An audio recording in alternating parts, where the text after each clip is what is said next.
Shalom Bapak Ibu Saudaraku yang terkasih di dalam nama Tuhan, juga para pemirsa dimanapun Anda berada saat ini. Doa saya kiranya pemeliharaan Tuhan, perlindungan Tuhan, dan berkat-berkat Tuhan menyertai kita semuanya. Amin.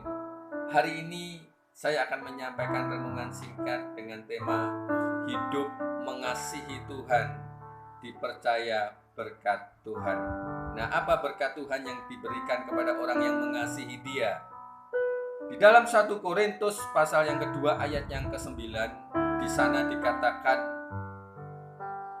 seperti ada tertulis, apa yang tidak pernah dilihat oleh mata, dan yang tidak pernah didengar oleh telinga, dan yang tidak pernah timbul di dalam hati manusia, semuanya itu disediakan Allah bagi barang siapa yang mengasihi Dia.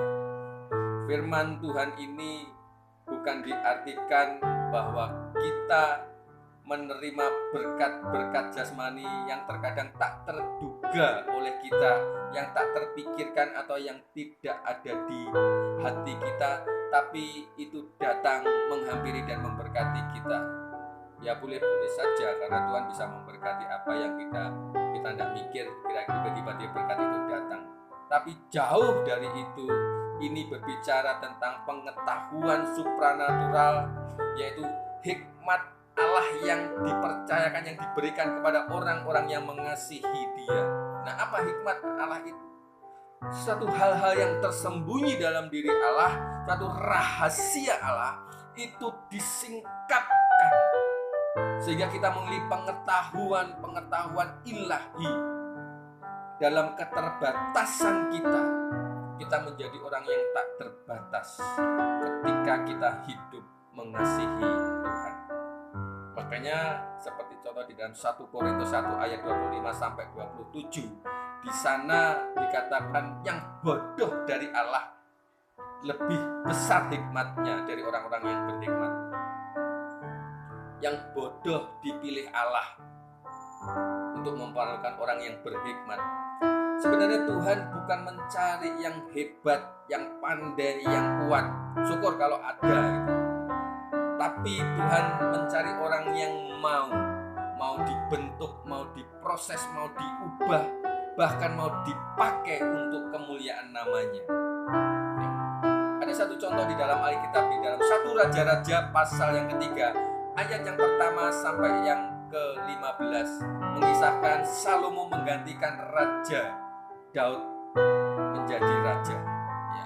Nah, Salomo dan ayahnya Daud ini orang yang hidup dalam ketetapan Allah, orang yang hidup mengasihi dan mencintai Tuhan. Pada waktu itu Salomo masih sangat muda dan belum berpengalaman, tapi dia ditunjuk menjadi raja. Nah, di dalam keterbatasan ini, waktu itu Salomo bermimpi ketemu dengan Tuhan, dan Tuhan menawarkan apa yang akan hendak kuberikan kepadamu. Salomo hanya meminta hikmat pengertian. Dia tidak meminta panjang umur atau kekayaan, walaupun akhirnya Tuhan memberikan panjang umur dan kekayaan. Dia meminta hikmat pengertian untuk dia dimampukan menghadapi rakyatnya kelak, karena menjadi seorang raja harus adil dan bijaksana. Dan Salomo adalah orang yang berhikmat. Dari sekian manusia sampai hari ini pun tidak ada hikmat seperti hikmat Salomo.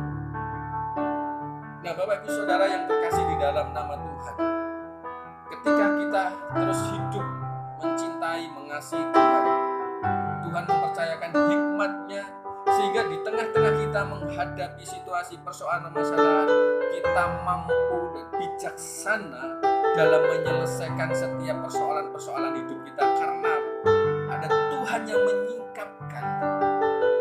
Sehingga dalam keterbatasan kita, Tuhan memberikan kemampuan kepada kita, sehingga semuanya boleh teratasi dan terselesaikan. Mari kita terus hidup mengasihi Tuhan lebih lagi. Sekian firman yang saya sampaikan kepada Bapak Saudara, kiranya menjadi berkat. Shalom, Tuhan memberkati.